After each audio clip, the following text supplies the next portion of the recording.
मैं आपको बनवा रहा था इसमें सिंधु नदी को। कौन सी नदी?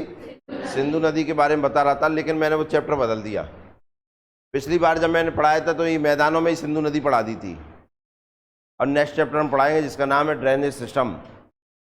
अभी मैदान पढ़ा देता हूँ, थोड़ी बहुत जानकारी सिंधु नदी की यहाँ लग जाएगी, और नेक्स्ट चैप्टर में ड्रेनेज सिस्टम पढ़ाऊंगा, अबवाह तंत्र। ठीक है ना?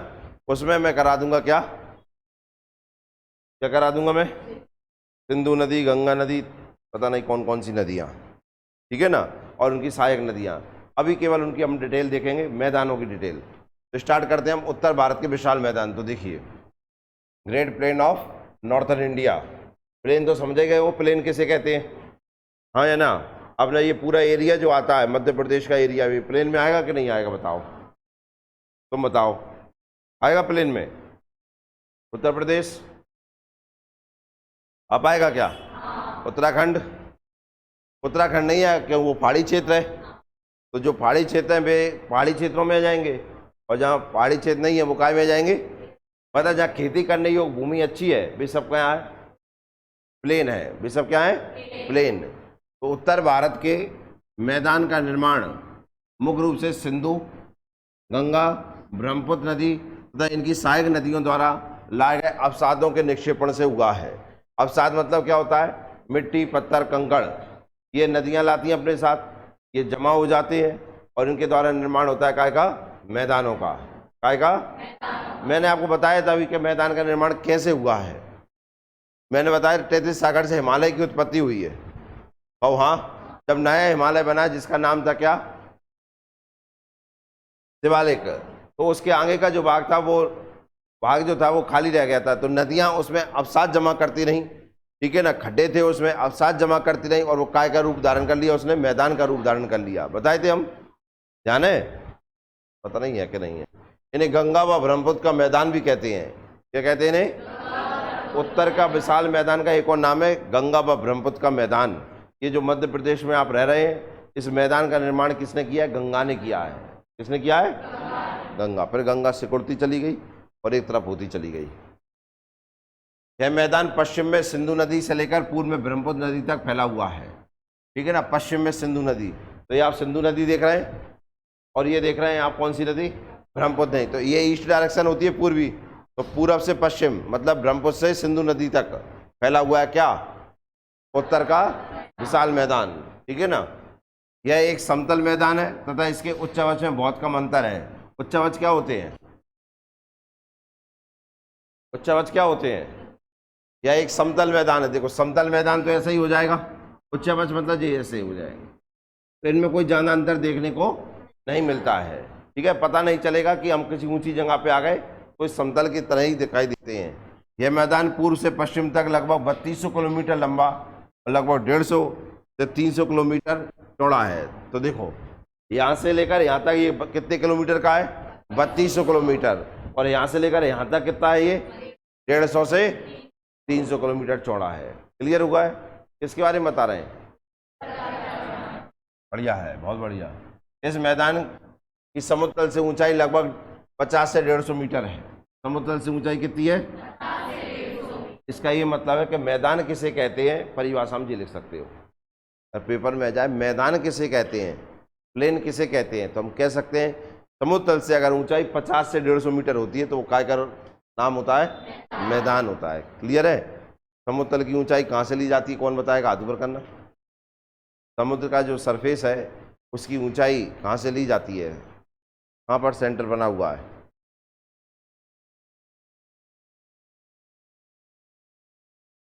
चेन्नई से लिया जाता है। कहाँ से? चेन्नई से। बताए थे एक दिन मैंने असोना रेलवे स्टेशन के बारे में बताया था। स्टेशन पर जाओ, वहाँ लिखा रहता है समुद्र तल से ऊंचाई। ऊंचाई नापी जाती है कहाँ से? चेन्नई से। समुद्र तल से ऊंचाई लगभग कितनी है? 50 से 150 मीटर। अगर समुद्र तल से ऊंचाई रहती है तो उसे हम क्या कहते हैं? मैदान कहते हैं। इस क्षेत्र की उपजाऊ मिट्टी, उपयुक्त जलवायु तथा पर्याप्त जलापूर्ति कृषि कार्य के विकास में बहुत सहायक है। तो आप जानते हैं खेती अच्छी होती है। उत्तरी मैदान को उच्चावच व भौतिक लक्षणों के आधार पर 5 महत्वपूर्ण प्रदेशों में विभाजित किया गया है। ये तो सब पढ़ा दिया मैंने, तुम कह भी नहीं रहे यार। मैं तो पंजाब पढ़ा रहा था, लेकिन तुम नहीं पढ़ पा रहे शायद। चलो ठीक है, थोड़ा सा बता देता हूँ इसके बारे में, फिर शुरुआत करते हैं अपन पंजाब की भी। तो भाबर पहले नंबर पे क्या, भाबर, दूसरे पे तराई, बांगर, खादर, डेल्टा, ठीक है ना। भाबर, तराई, बांगर, खादर और डेल्टा कितने भागों में बांटा गया, 5। मैंने बताया था क्रम याद रखना है इनका, कहाँ से क्रम चालू होता है, भाबर, फिर हो गया याद, वाह। पहला कौन सा है, फिर और फिर बहुत बढ़िया। ये देखो, उत्तरी भारत के विशाल मैदान को 2 भागों में डिवाइड किया गया है। एक आता है काय के क्षेत्र पर, मृदा के क्षेत्र पर, और एक आता है प्रादेशिक के आधार पर, ठीक है ना। मृदा के आधार पर देखो, मृदा कितने प्रकार की बताई, भाबर, तराई, बांगर, खादर, डेल्टा। और इधर मैदान देखे हमने प्रादेशिक या नदियों के आधार पर डिवीजन, काय के आधार पर है ये, नदियां या रीजनल डिवीजन कहलाता है ये। पंजाब का मैदान, गंगा का मैदान, राजस्थान का मैदान, ब्रह्मपुत्र का मैदान, नीचे ड्रेनेज सिस्टम में पढ़ा दूंगा मैं, गोदावरी का मैदान या प्रायद्वीपीय भारत के मैदान, ठीक है ना। तो पंजाब, गंगा, राजस्थान और ब्रह्मपुत्र का मैदान, ठीक है ना। तो ये मैंने आपको बताया था, इस तरीके से एक पहाड़ है, पहाड़ से जब नदी निकलती है तो पहले बनता है क्या, भाबर, क्या बनता है, फिर बनता है तराई, फिर बनता है क्या, ये नदी है, नदी के पास वाला क्या बनता है, खादर, और उसके बाद वाला बांगर, और आगे बनता है क्या, डेल्टा। ये नदियों के द्वारा निर्माण होता है हर चीज का। फिर हमने एक एक करके इन सबको देख लिया था और पढ़ रहे थे हम क्या,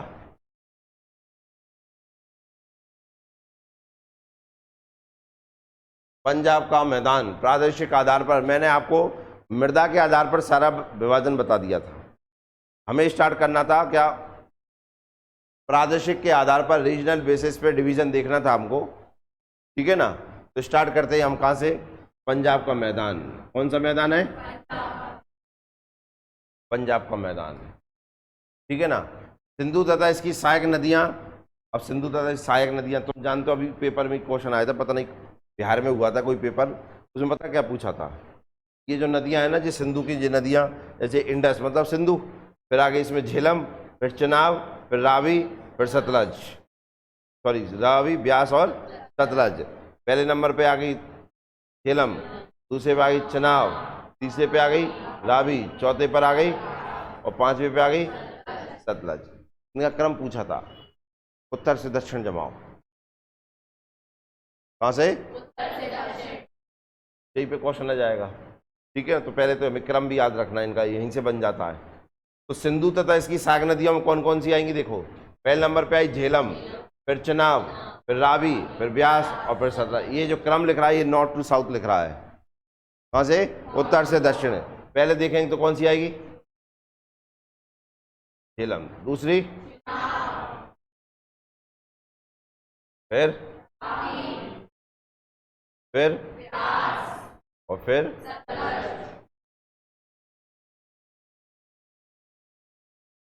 1 2 3 4 और ये 5, ठीक है ना। और इनके द्वारा जो मैदान बनता है उसी को क्या कहते हैं हम, पंजाब का मैदान, काय का मैदान कहते हैं। और आप जानते हैं इसी मैदान को प्राचीन काल में सप्त सेंधा प्रदेश कहा गया है। क्या नाम दिया गया है, सप्त सेंधा प्रदेश कहा गया है, क्योंकि इसमें कहा गया है क्योंकि 7 नदियों की भूमि, और पंजाब 5 नदियों की भूमि। पंजाब का मतलब क्या है, और सप्त सेंधा का मतलब है 7 नदियों की भूमि, जिसमें कौन बसा था, हड़प्पा नहीं बसी थी, नहीं बसी थी का, सेंधव सभ्यता नहीं कहते उसे, सेंधव सभ्यता भी कहते हैं कि नहीं। और आर्यों की सब जहीं से नदियों के आसपास ही सभ्यताएं जन्म ली हैं, ठीक है ना। तो नदियों को, सभ्यताओं का पालना भी तो कहते हैं कि नहीं कहते हैं, क्योंकि आप जानते हैं पुराने समय में कोई अगर व्यक्ति रहेगा तो नदी पानी के पास ही रहेगा, और पानी कहाँ मिलेगा, कैसे, ट्यूबवेल में मिलेगा पानी, कुआं में है, तुम ले गए थे मोटर करवे। आओ, भौगोलिक विस्तार भारत एवं पाकिस्तान दोनों देशों में, लेकिन सर्वाधिक विस्तार कहां पर मिलता है, काय का, सिंधु का नहीं, पंजाब का मैदान का, काय का, क्योंकि आप जानते हैं पंजाब पाकिस्तान में भी है और पंजाब अपने इधर भी है। अमन से ज़्यादा पंजाब प्रांत कहाँ पड़ता है? ठीक है, और सिंधु नदी भी ज़्यादातर कहाँ बहती है? पाकिस्तान में। ठीक है ना, आप देख सकते हैं इधर अपने इधर तो सिंधु नदी यहाँ से यहाँ तक आई और ये पहाड़ी क्षेत्र में आई, और मैदान तो यहीं पे है ना पूरा का पूरा। फायदा ज़्यादा किसको है? पाकिस्तान। जब तक अपन है तब तक है, ये 3 दिन दिमाग खराब होगा ना भाई, दिन रोक दंगे जाएंगे। ठीक है ना, फिर पानी कहाँ जाएगा? तो नदी तो सबरी अपने देश से ही आई है कि नहीं आई? यहाँ रोक दें तो भाई साहब रह जाएगा कि नहीं, पर रोकते रहेंगे क्योंकि इंटरनेशनल समझौते हैं उसके कारण से। तो सिंधु नदी का जो विस्तार है वो सबसे ज़्यादा कहाँ देखने को मिलता है हमें? पाकिस्तान। देखो ये नदियाँ भी कहाँ जा रही हैं, इसलिए अपन ने पंजाब के मैदान का जो विस्तार ज़्यादा देखने को मिलता है पाकिस्तान में। भारत में पंजाब के मैदान के अंतर्गत बारी और बिस्त दोआब के क्षेत्र आते हैं, जो कृषि की दृष्टि से भारत का एक विकसित क्षेत्र है। अब आप देख रहे हैं सिंधु नदी का जो क्षेत्र है ना, दोआब क्षेत्र होता है 2 नदियों के बीच की भूमि। दोआब का मतलब बीच की भूमि। ठीक है ना, दोआब या इंग्लिश में कहते हैं इसे बेसिन। क्या कहते हैं? बेसिन क्या कहलाता है? 2 नदियों की बीच की भूमि को क्या कहते हैं? बेसिन। बेसिन का नाम है, एक का बारी और एक का बिस्त। क्लियर है? कहाँ बनते हैं, कौन सी नदी बनाती है, अभी हल देखने वाले हैं। पेपर में इनके ऊपर क्वेश्चन आता है कि बारी जो दोआब क्षेत्र है ये कौन सी नदियां बनाती हैं, कोई 2 नदी के नाम आएंगे। बिस्त कौन सी नदियां बनाती हैं, तो वो अभी हाल देख लेते हैं। तो भारत में पंजाब के मैदान के अंतर्गत बारी और बिस्त दोआब के क्षेत्र आते हैं, जो कृषि की दृष्टि से भारत का विकसित क्षेत्र है। पंजाब की पुरानी जलोढ़ भूमि बांगर और बेडलैंड को पंजाब की पुरानी जलोढ़ भूमि बांगर को बेडलैंड या अनुर्वर भूमि कहते हैं। क्या कहते हैं? किस भूमि को कहते हैं? जलोढ़ भूमि या बांगर। अब बांगर मैंने आपको बताया नदी के पास के नदी के दूर, नदी के उपजाऊ के अनुपजाऊ होती है। ठीक है, जिसमें ये मकान बने रहते हैं ना, ये कौन सी भूमि होती है? बांगर भूमि होती है। इसी का नाम है क्या? जलोढ़ भूमि। पंजाब में इसको क्या कहते हैं? बेडलैंड। क्या कहते हैं? या अनुर्वर भूमि। कौन सी भूमि कहते हैं? पंजाब के पर्वतपदीय मैदान में नदियों के द्वारा अपरदन से निर्मित भूमि को चास या चौस कहते हैं। इस प्रकार के चौस होशियारपुर जिले में सर्वाधिक पाए जाते हैं। कहाँ पाए जाते हैं? अब मैंने आपको चौस या चास पढ़ा दिए कि नहीं? पंजाब के पर्वतपदीय मैदान में नदियों के द्वारा अपरदन से निर्मित भूमि को, अब नदियां अपरदन करती हैं, नदियां क्या करेंगी? मिट्टी बहाकर लाएंगी कि नहीं आएंगी? वो मिट्टी से बने जो क्षेत्र है उन्हें क्या कहते हैं? चौस या चास या चौस कहते हैं। आप जानते हैं उपजाऊ होंगे कि नहीं होंगे? भाई नदियां अपरदन करके ला रही तो उपजाऊ होंगे कि नहीं होंगे? इस प्रकार के चौस कहाँ मिलेंगे आपको? होशियारपुर कहाँ मिलेगा आपको? यहाँ रहने वाले सब होशियार होते हैं ना। तो आप देखो 2 नदियों के बीच की स्थित भूमि को दोआब कहते हैं। इसका सबसे अच्छा उदाहरण उत्तर भारत में सिंधु नदी तंत्र। तो देखो अभी हाल पढ़ा है बिस्त, पढ़ा है कि नहीं? तो जो बिस्त दोआब जो पाया जाता है, देखो कौन कौन सी नदी हो, ब्यास और सतलज के बीच के को क्या कहते हैं? बिस्त दोआब। कौन सा? बारी दोआब, ब्यास और रावी, बा और री, बारी हो गया। बिस्त याद आया? बिस्त बन गया, बारी बन गया, रचना बनना है ना अपने आप। चच दोआब, चा और जा, चच दोआब हो गया। और सिंधु सागर दोआब, झेलम, चनाब और सिंधु। याद हो गए कि नहीं हो गए? मुझे लगता है ज़्यादा मेहनत की जरूरत नहीं है तुम्हें, आंसर लग पाएंगे कि नहीं? आगे आप बिस्त दोआब किन नदियों के? तो बास है और इस्त लिखा है तो सतलुज। कौन सा? यहां से लग जाएगा ना, सतलुज। ठीक है ना, तो ब्यास और सतलुज के बीच का क्षेत्र क्या कहलाता है? और ब्यास और रावी का बारी, रावी और चनाब का, और चनाब और झेलम का आ जाओ तनक बताइए होते हैं।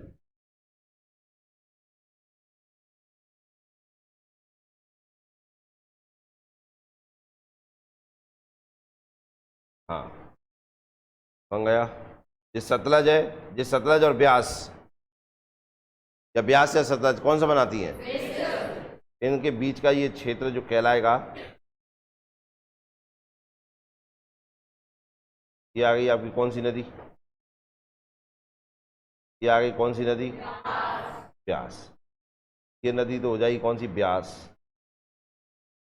ये हो गई कौन सी? सतलुज। इन दोनों के बीच का क्या कहलाता है? ये बिस्त हो गया। अब इसके इधर से ऊपर से निकल रही कौन सी? रावी। तो रावी और ब्यास है ना,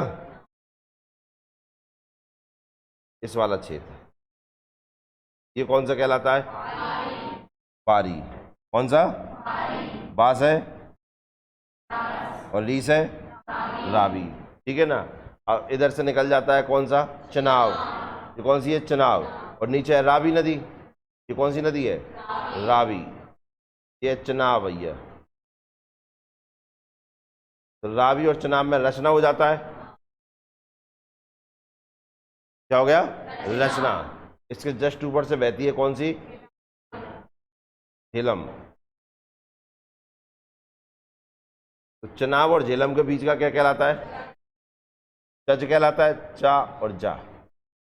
ठीक है ना, समझ में आया कि नहीं आया? अब झेलम और ये है सिंधु नदी, इंग्लिश में कहें इसे इंडस।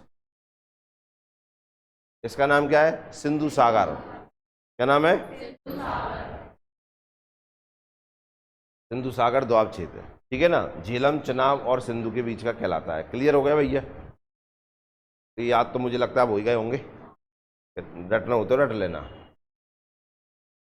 आंगरे। तो ये पूरा का पूरा याद रहेगा कि नहीं रहेगा? पूरा याद रहेगा। हमने ये देखो सिंधु नदी यहाँ से सतलज नदी निकल के जा रही है। ब्यास भारत में ही आ जाती है। कहाँ जाती है? भारत में ही आती है, और भारत में जाके सतलज में मिल जाती है। पर आप देख रहे हैं सतलज निकल के आती है तिब्बत से। किससे आती है? तिब्बत से। नेपाल तिब्बत का क्षेत्र है ना, मानसरोवर झील, यहाँ से निकल के आती है। फिर ये निकल के आ गई कौन सी नदी? ताप्ती आ गई। ले हो जाएंगी। कहाँ की आएगी? रावी। कौन सी है? ये कौन सी नदी हो गई? ये चनाब हो गई। ये कौन सी हो गई? झेलम हो गई। अब देखो ये भी यहीं से मानसरोवर से निकल के आ रही है। कौन सी है ये? कौन सी नदी है भैया?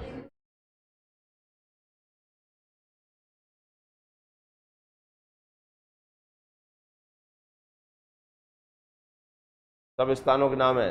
यहाँ जो नाम होता है वो अलग आता है, यह नाम एक अलग आता है और यह नाम एक अलग आता है। ठीक है ना। क्यों क्यों? हाँ, जैसे यहाँ पे से सारी नदी मिल गई तो मिठानकोट कहलाता है। ये पंजाब में एक, पाकिस्तान में एक जगह है मिठानकोट। कौन सी? मिठानकोट में जाके सारी नदियाँ मिल जाती हैं, सिंधु की सारी सहायक नदियाँ। फिर सिंधु अकेली बहती है यहाँ से और जाके नीचे अरब सागर में जाके गिर जाती है। तो मिठानकोट है ये जगह का नाम। अब आप जानते हैं कि ये हमने देखा सतलज, सतलज और ब्यास का देखा हमने। फिर हमने देखा ये काय का? काय का? ये ब्यास और रावी का देख।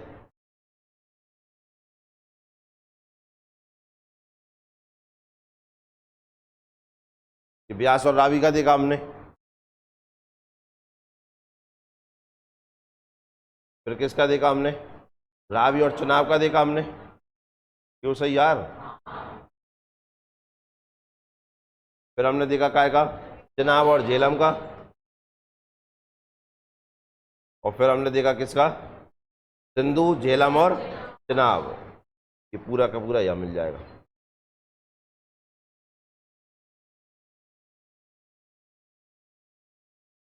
देखिए कितने हो गए? 1 2 3 4 5 हो गए कि नहीं? इसका नाम सतलज और ब्यास का क्या कहलाता है? बिस कहलाता है। क्या कहलाता है? ठीक है ना। ब्यास और रावी का क्या कहलाता है? ये कहलाता है कौन सा? बारी हो गया। रावी और चनाब का क्या कहलाता है? ये रचना कहलाता है। और चनाब और झेलम का क्या कहलाता है? चज। ये कहलाता है। और ये कहलाता है क्या?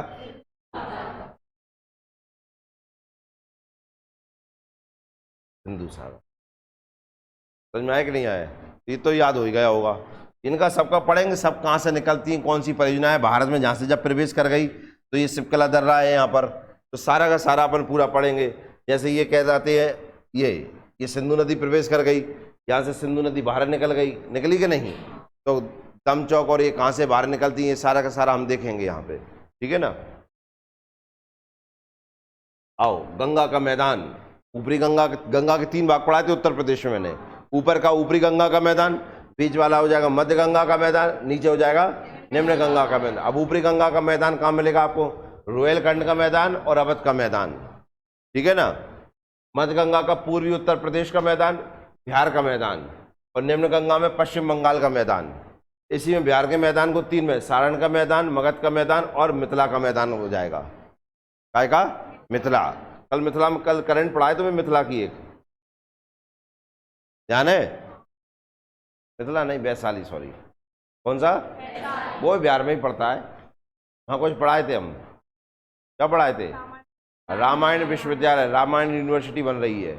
कौन सी यूनिवर्सिटी, ठीक है। मिथिला में तो क्या मिलेंगे तुम्हें, मखाने, खा भी चले जाइए, मखाने काय में बनते मखाने, पता है, ये मिथिला वाले का घर है, वो गा लेते हैं कम, मखाने काय में से निकलती हैं,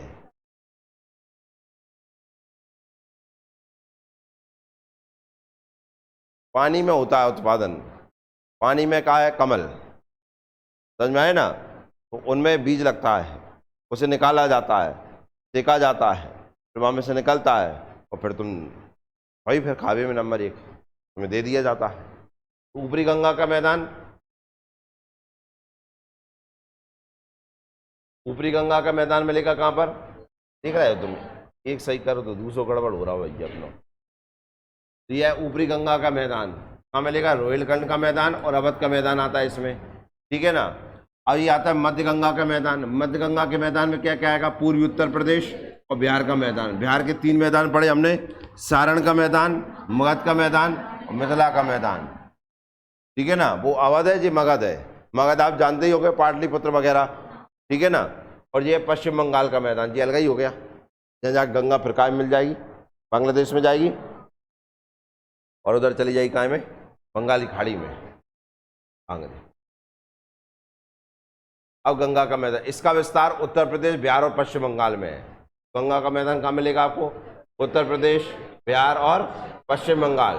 गंगा तथा उसकी सहायक नदियों के द्वारा निर्मित मैदान को मुख्यतः 3 मैदानी प्रदेशों में सीमांकित किया गया है, ऊपरी गंगा, मध्य गंगा और निम्न गंगा का मैदान। गंगा के मैदान की रचना एक अग्रगर्त कोलडीप में हुई है। अभी देखते हैं इसके, जब प्रायद्वीपीय भूखंड ने हिमालय के दक्षिणी प्रसार को रोका तो हिमालय के उच्च वलयों के समक्ष एक अग्रगर्त निर्मित हो गया, जो धीरे धीरे हिमालय से निकलने वाली नदियों द्वारा लाए गए अवसादों से भर गया, जिससे अंततः गंगा के विशाल मैदान का निर्माण हुआ। जैसे देखिए आप इधर,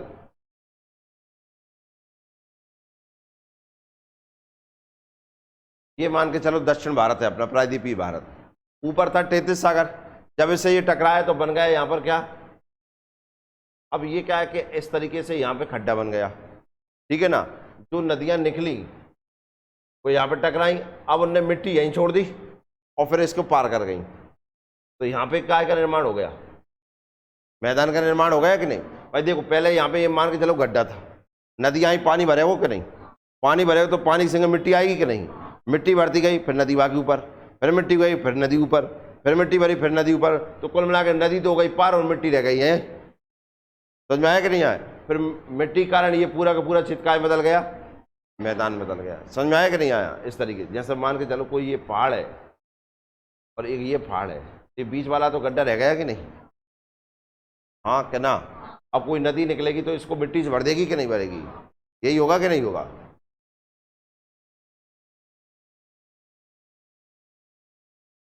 तो जब प्रायद्वीपीय भूखंड ने हिमालय के दक्षिणी प्रसार को रोका तो हिमालय के उच्च वलन, अब दक्षिणी प्रसार समझ गया, देखना ये हिमालय, ये उसका नॉर्थ कहलाता है और ये क्या कहलाता है, साउथ कहलाता है, ठीक है ना। तो हिमालय के दक्षिणी प्रसार को रोका तो हिमालय के उच्च वलनों के समक्ष एक अग्रगर्त निर्मित हो गया, जो धीरे धीरे हिमालय से निकलने वाली नदियों, अब देखो यहाँ तो था अपना पूरा उत्तर भारत है ऐसा, ठीक है, और यहाँ हिमालय बना। अब ये बीच में आप जानते हैं जगह खाली रह गई, खाली रह गई ना, हिमालय का प्रसार रोक दिया। क्यों? नॉर्थ प्लेट जो हमारी दक्षिणी प्लेट थी, जो प्रायद्वीपीय भारत की प्लेट, ये बहुत मजबूत प्लेट है, इसने जाकर धक्का दिया, बीच में क्या रह गया? गड्ढा। अब जो नदियां यहाँ से निकली, वो नदियों ने यहाँ पे आप इकट्ठा होना चालू कर दिया। इकट्ठा हुआ तो इनमें क्या इकट्ठा होना चालू हो गया? मिट्टी इकट्ठी हो गई कि नहीं? उस कारण से पूरा का पूरा क्या बन गया? मैदान बन गया। क्या बन गया? इसी को कहते हैं हम क्या? अग्रगर्त। क्या कहते हैं? अग्र का मतलब होता है आगे और गर्त का मतलब होता है गड्ढा। तो हिमालय के दक्षिण में गड्ढा बना, जिसे भर दिया किसने? कि कौन भरेगा? अरे तुमने गांव में देखा होगा, बाजार में देखा होगा, गड्ढा होते हैं। अब जानते हैं पानी अगर उनमें जाता है तो धीरे धीरे वो गड्ढा भर जाता है कि नहीं भर जाता? मिट्टी से भर जाएगा, पानी फिर डायरेक्ट निकलने लगता है। पानी नहीं भर दिया ना अब लाई हुई मिट्टी, तो ये अग्रगत किसने भर दिया? नदियों ने भर दिया। जो धीरे धीरे हिमालय से निकलने वाली नदियों द्वारा लाए गए अवसादों से भर गया, जिससे अंततः गंगा के विशाल मैदान का निर्माण हुआ है। गंगा के मैदान में पूर्व से पश्चिम की ओर जाने पर बंगाल की खाड़ी की शाखा के द्वारा होने वाली वर्षा की मात्रा में समुद्र से दूरी बढ़ने के कारण कमी आ जाती है। पढ़ रहे हैं, पढ़ो। गंगा के मैदान में पूर्व से पश्चिम की ओर। अब पूर्व से पश्चिम मतलब इधर से इधर जाएंगे कि नहीं? ये जानते ये पूर्व हो जाएगा, इधर पूर्व है कि नहीं? तो गंगा का पूर्व से कहाँ जाओगे? पश्चिम में जाएंगे, तो क्या होगा वहां पर?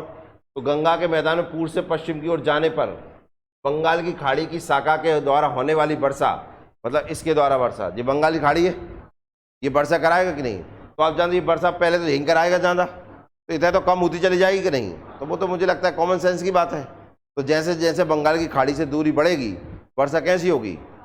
ये लिखा बंगाल की खाड़ी की शाखा के द्वारा होने वाली वर्षा की मात्रा में समुद्र से दूरी बढ़ने के कारण, तुम जानते हो मेघालय में पानी ज्यादा बरसता है, वहीं पे मासे नाम चेरापूंजी है, हाँ या ना? क्या उतनी वर्षा इधर जम्मू कश्मीर में होती है? उत्तर प्रदेश में होती है? होती है क्या? बिहार में होती है? नहीं। तो समुद्र से दूरी बढ़ती है तो वर्षा कम होती है। आप देखो ना, यहाँ भी देखो दक्षिण में केरल, तमिलनाडु, इनमें वर्षा ज्यादा होगी कि नहीं अपेक्षा इधर की? क्यों? यहाँ समुद्र नहीं है, तो समुद्र से दूरी बढ़ती है तो बरसात कम होती है।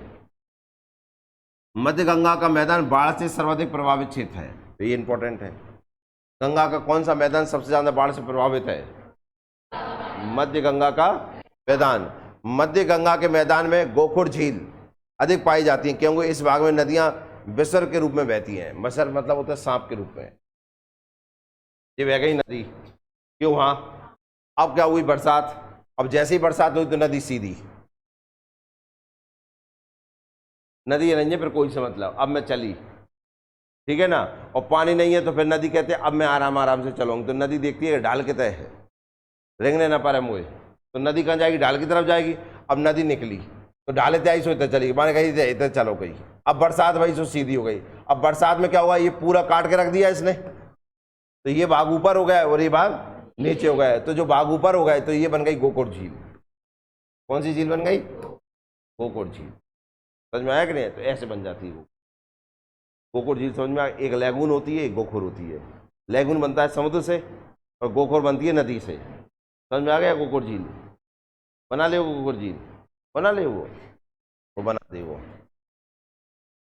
मध्य गंगा के मैदान में गोकुर झील, इंग्लिश में कहते हैं उसे क्या? ऑक्सबो लेक, अधिक पाई जाती है, क्योंकि इस भाग में नदियां विसर्ग के रूप में, विसर्ग समझ गए? इस तरीके से सांप के रूप में, विसर्ग मतलब सांप।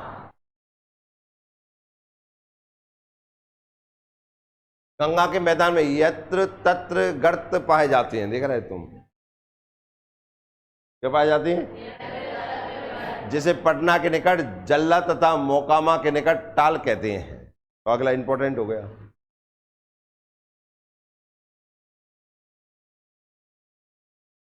पश्चिम बंगाल में जल से भरे ऐसे गर्तों को बील क्या कहा जाता है? बील कहा जाता है। गंगा के मैदान यत्र तत् गर्त पाए जाए। यत्र तत् का मतलब होता है यहाँ कहीं, शाहजहां, ठीक है ना? जहाँ गड्ढा मिल जाएगा, भंगड्ढा मिल जाएगा। समझ में आया कि नहीं आया? जैसे पटना के निकट क्या कहते हैं? जल्ला। तो जल्ला कहाँ है? गर्त मतलब गड्ढा, गर्त मतलब, ठीक है ना? तो गड्ढा अब तुम जानते हो क्या अच्छा नहीं लग रहा? तो ज्योग्राफी में बात की कहा गर्त क्या कहते हैं?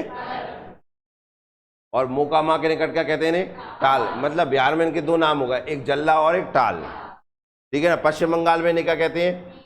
पेल कहा जाता है। जलपाईगुड़ी तथा दार्जिलिंग जिले का पर्वतीय तथा तराई का क्षेत्र द्वार कहलाता है। क्या कहलाता है? दार्जिलिंग नाम तो सुना होगा, क्या है? चाय पत्ती, चाय के बागान मिलेंगे। कहाँ मिलता है दार्जिलिंग? कहाँ मिलता है? आप जानते हैं जीआई टैग सबसे पहले दार्जिलिंग चाय को मिला था कब? 2004 में। दार्जिलिंग चाय को जीआई टैग सबसे मिला था, कब से पहले मिला था भारत में? 2004 में। कौन सा टैग? जीआई टैग, ठीक है ना, दार्जिलिंग चाय को। तो जलपाईगुड़ी तथा दार्जिलिंग जिले का पर्वतीय तथा तराई का क्षेत्र क्या कहलाता है? द्वार कहलाता है। द्वार, ये देखो,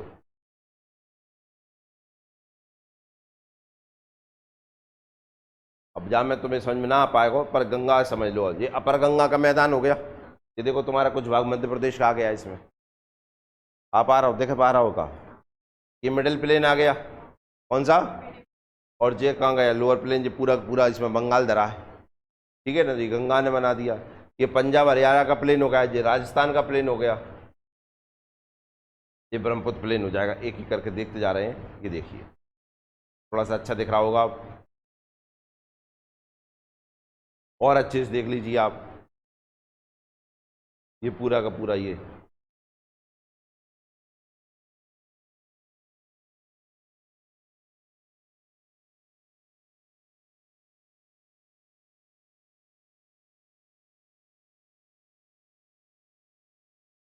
मैदान, गंगा का मैदान दिख रहा है कि नहीं? बिहार, यहाँ से पंजाब, हरियाणा, उत्तर प्रदेश, बिहार और पश्चिम बंगाल। समझ में आ भैया कि नहीं आ पाए? तो आता है यार तुम्हें समझ में।